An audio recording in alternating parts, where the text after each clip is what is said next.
जय हिंद मेरे प्यारे दोस्तों। मैं अजय दांगी स्वागत करता हूं आपका इस दिव्यांश वृथरे यूट्यूब चैनल पर। और अगर आप लोगों ने अभी तक इस चैनल को सब्सक्राइब नहीं किया है तो प्लीज़ सब्सक्राइब कर दें, लाइक कमेंट और शेयर करते रहें। दोस्तों, मैं आज डिस्कस करने वाला हूं, जैसे कि मैंने एक वीडियो बनाया था स्ट्रेटेजी के ऊपर कि जनरल स्टडीज़ का सेक्शन आप कैसे कवर करें और कैसे आप स्किलफुली इस सेक्शन को अच्छे से कवर कर सकते हैं। मतलब मैंने आपको बताया था, पढ़ तो सभी रहे, लगातार पढ़ रहे हैं, और ऐसा कोई भी इंसान नहीं है पढ़ रहा हो, but you need some creativity in studying. मतलब ज़रूरत जो है वो है कि आपको कुछ अलग टाइप से पढ़ाई को करना पड़ेगा, और अलग टाइप से कैसे हम चीज़ों को ज़्यादा देर तक रिटेन कर सकते हैं, कैसे ज़्यादा देर तक याद कर सकते हैं, इन सब चीज़ों के बारे में मैंने बात की थी। उस वीडियो में कुछ बहुत सारे नेगेटिव से कमेंट आए, और उन कमेंट्स में एक कमेंट था कि यार ये इस स्ट्रेटेजी पूरी तरीके से यूजलेस है। और मैं बताना चाहता हूँ, बाकी सर ये स्ट्रेटेजी जो मैं बता रहा हूँ आपको वो यूजलेस है, पूरी तरीके से यूजलेस है। सर यूजलेस इसलिए है क्योंकि आप इसको यूज नहीं कर रहे। जब तक आप इसको यूज नहीं करोगे तब तक जितनी भी स्ट्रेटेजी के बारे में मैं डिस्कस करने वाला हूँ, जितने भी मैं आपको ट्रिक्स एंड हैक्स बताने वाला हूँ सब्जेक्ट की, वो सब की सब क्या है, आपके लिए यूजलेस है। तो सर एक चीज आप समझ लीजिए, एक चीज आप जान लीजिए, ठीक है। अगर आप यूज करोगे, मैं आपको गारंटी दे रहा हूं, अगर आप जो चीजें मैं बता रहा हूं उन चीजों को अगर आप यूज करते हो, उन चीजों को अगर आप फॉलो करते हो, तो सर अगर आपको रिजल्ट ना मिले, अगर आपको डिजायर्ड रिजल्ट ना मिले, जो मैं बता रहा हूं वैसे रिजल्ट आपको नहीं मिलते हैं, तो सर आपका जूता मेरा सिर। इतनी बड़ी बात मैं बोल रहा हूं। मतलब आप जहां आप बुलाएंगे मैं वहां पर आ जाऊंगा, और आप मेरे सर में जूते मार लेना, क्योंकि सर ऐसा हो ही नहीं सकता सर। बिकॉज दिस स्ट्रेटेजी मैं किसी से पूछ कर, किसी से सुनकर नहीं बता रहा हूँ आपको। I followed this strategy so long.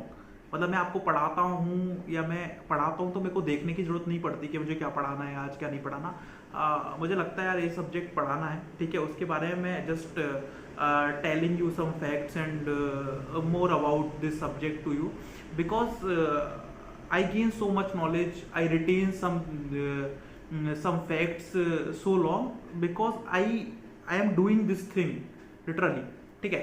So आज जो मैं डिस्कस करने वाला हूँ वो करने वाला हूँ पॉलिटी के ऊपर। किसके ऊपर बताने वाला हूँ मैं आपका? पॉलिटी, एक ऐसा सब्जेक्ट जिससे आपके एग्जामिनेशन का ऐसा कोई भी दौर नहीं निकला है, एसएससी के एग्जामिनेशन का ऐसा कोई भी दौर नहीं गया है जहां पर पॉलिटी के 5 या 6 क्वेश्चन नहीं आए हो। One of the very important topic, one of the very important subject, frequently asked question जो होते हैं वो लगभग 5 या 6 क्वेश्चन होते हैं।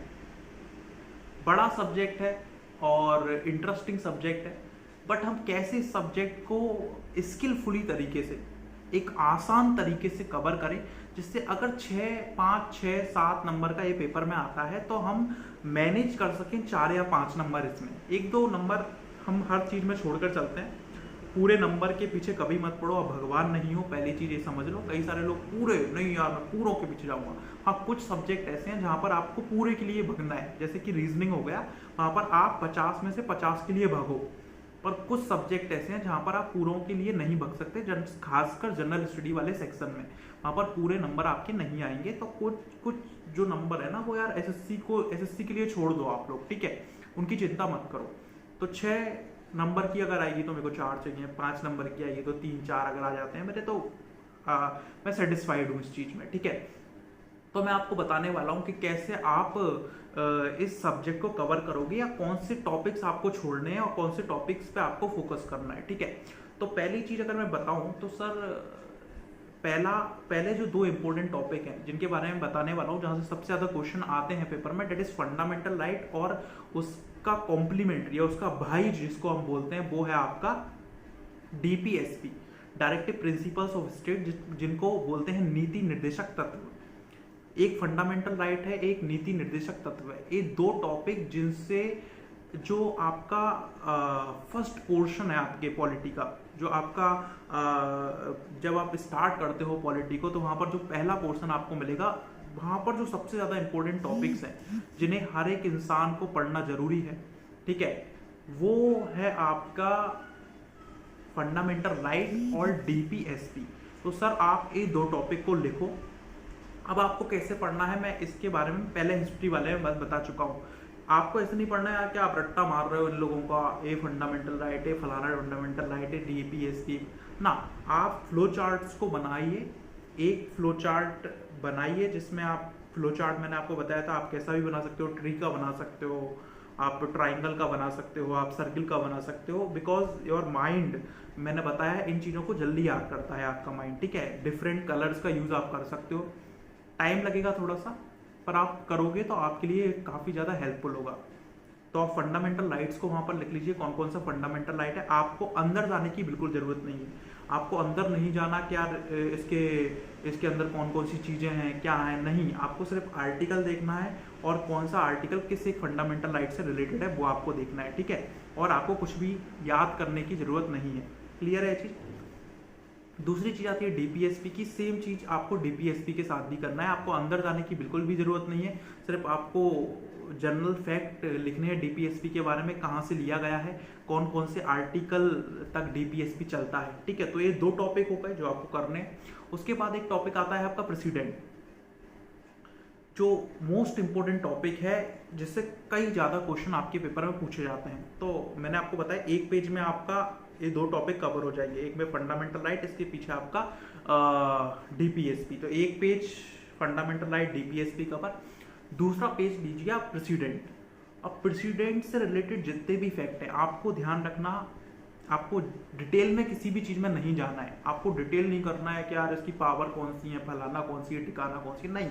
आपको सिर्फ जनरल चीज़ें जाननी है कि यार प्रेसिडेंट के पास बड़ी बड़ी कौन सी पावर है, कुछ प्रेसिडेंट का जिक्र कौन से आर्टिकल में है, प्रेसिडेंट का इलेक्शन किस टाइप से होता है। तो जो जनरल चीज़ें हैं, प्रेसिडेंट बनने के लिए एज क्या है, ठीक है, प्रेसिडेंट को हटाया कैसे जाता है, ठीक है, या प्रेसिडेंट जो मेंबर होगा या जो क्वालिफिकेशन है प्रेसिडेंट की वो क्या है। तो जनरल चीज़ें आपको प्रेसिडेंट के बारे में क्या करना है, आपको नोट करना है, ठीक है।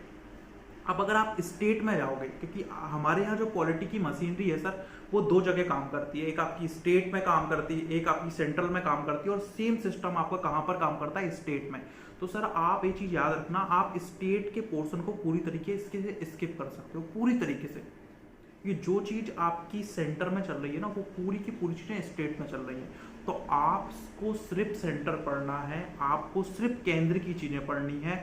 आप स्टेट को पूरी तरीके से स्किप कर दो, पूरी तरीके से, आपको कुछ भी नहीं पढ़ना। बस 2-3 fact which is related to the governor, बस कुछ फैक्ट जो गवर्नर से रिलेटेड हैं, जैसे कि ऑर्डिनेंस, गवर्नर ऑर्डिनेंस कौन से आर्टिकल के तहत, कौन से आर्टिकल के अकॉर्डिंग क्या है आपका निकालता है, कौन से आर्टिकल में गवर्नर का जिक्र है, ये सब चीज़ें, थोड़ी बहुत चीज़ें आपको क्या है पढ़नी है। 3-4 फैक्ट मुश्किल से होंगे जो गवर्नर से बनेंगे, वो आपको पढ़ने हैं। इसके अलावा आपको स्टेट में कुछ भी नहीं पढ़ना, सबको छोड़ दो, सबको, कुछ नहीं आएगा। तो आप स्टेट पूरा छोड़ दिया, आपने प्रेसिडेंट पढ़ लिया, आपका एक पेज जो सेकंड पेज था वो प्रेसिडेंट और कुछ fact which is related to governor, वो आपके पूरे हो गए। तो 2 पेज में आपका जो बहुत इंपॉर्टेंट टॉपिक है वो आपने करके रख लिए। तीसरा पेज आता है। अब इस तीसरे पेज में जो सब एक मतलब ऐसा बोल लीजिए जो बैकबोन है भारत की पॉलिटी की, that is called legislature, that is called parliament. Bharat की जो संसद है, जो लॉ मेकिंग बॉडी है भारत की, उसके बारे में आपको थोड़ा सा पढ़ना है कि भारत में कानून कैसे बनते हैं, इसके चुनाव कैसे होते हैं, ठीक है, इसमें कौन कौन से सदन हैं, लोकसभा, राज्यसभा, ठीक है, इनके बारे में आपको पढ़ना है। और इनके बारे में भी आपको सिर्फ बेसिक चीज़ें पढ़नी है, आपको इनके फंक्शन नहीं पढ़ने, इनके कार्य नहीं पढ़ने, एक कुछ भी चीज़ें नहीं पढ़नी है आपको। सिर्फ आपको क्या पढ़ना है, इनकी बेसिक जानकारी। बेसिक जानकारी कौन सी है कि इनके सदस्य कितने होते हैं, क्वालिफिकेशन क्या है इनके सदस्यों की, इस हाउस को कौन चेयर करता है, ठीक है, कौन इसका प्रेसिडेंट है इस हाउस का। तो ऐसी बेसिक जानकारी सिर्फ आपको पढ़नी है। कार्य वगैरह, इसकी प्रोसीडिंग्स कैसे चलती है, कौन कौन सी इसकी डिवाइस हैं, 0 आवर, फलाना, ऐसी चीज़ें आपको नहीं पढ़नी है। कुछ 1-2 बिल हैं जो इम्पोर्टेंट हैं, वो आपको पढ़ने हैं, जैसे कि मनी बिल हो गया, फाइनेंशियल बिल 1-2 हो गया आपका, अप्रोप्रिएशन बिल हो गया। आपको एक कुछ चीज़ें हैं जो आपको पढ़नी है, अदरवाइज आपको कोई भी चीज़ पढ़ने की क्या है नहीं है, आपकी ज़रूरत नहीं है, ठीक है। तो पार्लियामेंट आप इस टाइप से पार्लियामेंट के जितने भी फैक्ट होंगे तीसरे पेज में लिखोगे। सेम बॉडी आपकी स्टेट में भी है, स्टेट लेजिस्लेचर जिसको बोलते हैं, वो कानून बनाती है आपकी, वो आप पूरी तरीके से स्किप कर सकते हो। मैंने आपको बोल दिया है कि आप इसको पूरी तरीके से स्किप कर दो, कोई क्वेश्चन यहाँ से नहीं बनेगा, ठीक है। तो तीसरा पेज आपका पार्लियामेंट से रिलेटेड जितने भी छोटे छोटे फैक्ट्स हों वो आप लिख लो। चौथा जो पेज बनने वाला है आपका, which is about the judiciary, जो क्योंकि इन सब ऑर्गन को संभालने के लिए हमारे पास एक न्यायपालिका है, डेट इज कॉल्ड जुडिशरी। तो जुडिशरी से बहुत कम फैक्ट्स बनते हैं कि जुडिशरी कब बनी थी, सुप्रीम कोर्ट के पास, सुप्रीम कोर्ट के कौन से थोड़े बहुत आर्टिकल हैं, जुडिशियल रिव्यू का आर्टिकल कौन सा है, क्योंकि अभी वो बहुत चल रहा है आपका मार्केट, आपके मार्केट में बोल रहा हूँ, आपकी अभी कंटेम्प्रेरी टाइम में अभी जुडिशियल रिव्यू बहुत चल रहा है, और सुप्रीम कोर्ट भी कई सारा आपके टाइम चल रहा है। तो इन सब पे भी आप क्या कर सकते हो, थोड़ा बहुत जुडिशियरी के बारे में जो फैक्ट आते हैं वो आप लिख सकते हो। थोड़ा बहुत आप हाई कोर्ट के बारे में लिख सकते हो, क्योंकि हाई कोर्ट कौन से आर्टिकल के तहत रिट निकाल सकता है, एक दो फैक्ट बनते हैं, मुश्किल से ज्यादा फैक्ट नहीं बनते, and which is that is the fact which is related to the articles only, nothing else, ठीक है।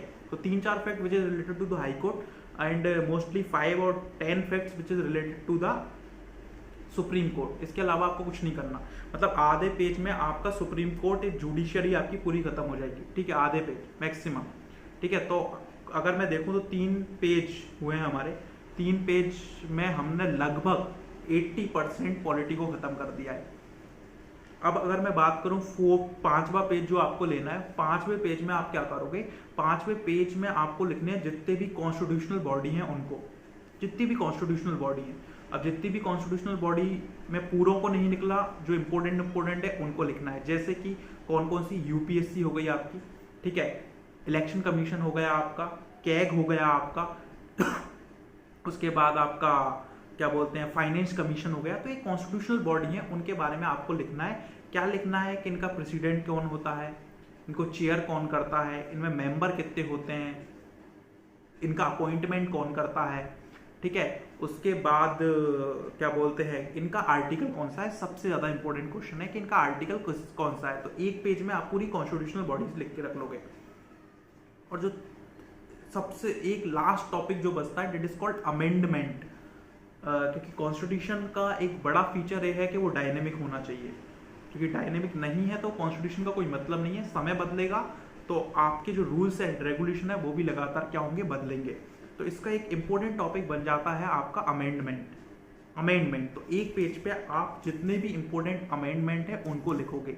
अब आपके सामने क्वेश्चन आ जाता है कि यार इंपॉर्टेंट अमेंडमेंट कौन से हैं, ठीक है, तो उसके बारे में चिंता मत करिए, या किसी भी चीज के बारे में चिंता मत करिए।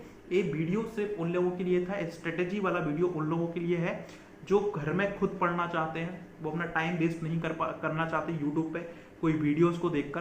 तो ये स्ट्रेटेजी इस हिसाब से वो कन्वर्ट कर सकते हैं। आपको मुश्किल से, सर अगर आप सोच रहे होगे कि यार हमें टाइम लगेगा, इतना टाइम हमारे पास नहीं है, एग्जामिनेशन आ चुका है, जून के महीने में आप जितने एक्सपेरिमेंट कर सकते हो कर लो। जून का महीना है आपके पास, जून में आपके पास जो कंटेंट नहीं है उस कंटेंट पे भी आप मेहनत कर सकते हो थोड़ा बहुत, ठीक है। तो आप इस टाइप से अपनी पढ़ाई को कर सकते हो। अगर आपने नहीं करी है पढ़ाई, तो अगर आपने कोई स्ट्रेटेजी बना ली है तो आप उस पर काम करते चलिए, नहीं बनाई है तो आप इस हिसाब से अपनी पढ़ाई को क्या कर सकते हो, तैयार करना चालू कर सकते हो, ठीक है। श्योरली ये आप पे बहुत अच्छे आपके रिजल्ट देखेंगे आपकी, इसकी चिंता मत करिए, क्योंकि जो स्ट्रेटेजी मैंने आपको बताई है उसके हिसाब से मैं सभी वीडियोस कवर करवाऊंगा। इसके बाद मेरा फर्स्ट वीडियो आएगा फंडामेंटल राइट्स का, उसको देखना मत भूलिएगा। मैं वहाँ पर फ्लो चार्ट से बताऊंगा कि कैसे आप फंडामेंटल राइट्स को बहुत टाइम तक के लिए रिटेन कर सकते हो, और मैं ये इंश्योर करूंगा कि आपका कोई भी क्वेश्चन, सिंगल क्वेश्चन आपका फंडामेंटल राइट से क्या नहीं होगा, आपका गलत नहीं होगा, ठीक है दोस्तों। तो बने रहिए मेरे साथ। कोई भी प्रॉब्लम है अगर आपको सब्जेक्टिव रिलेटेड, जीएस के सेक्शन से रिलेटेड, तो आप मुझको मैसेज कर सकते हो पर्सनल, मैं सभी मैसेज के आंसर देने की कोशिश करूंगा। इंस्टाग्राम की लिंक आपको डिस्क्रिप्शन बॉक्स में मिल जाएगी, तो मुझे फॉलो कर लीजिए आप, वहां पर मैं आपको पर्सनली भी क्या करूंगा, गाइड करूंगा, ठीक है। Thank you so much.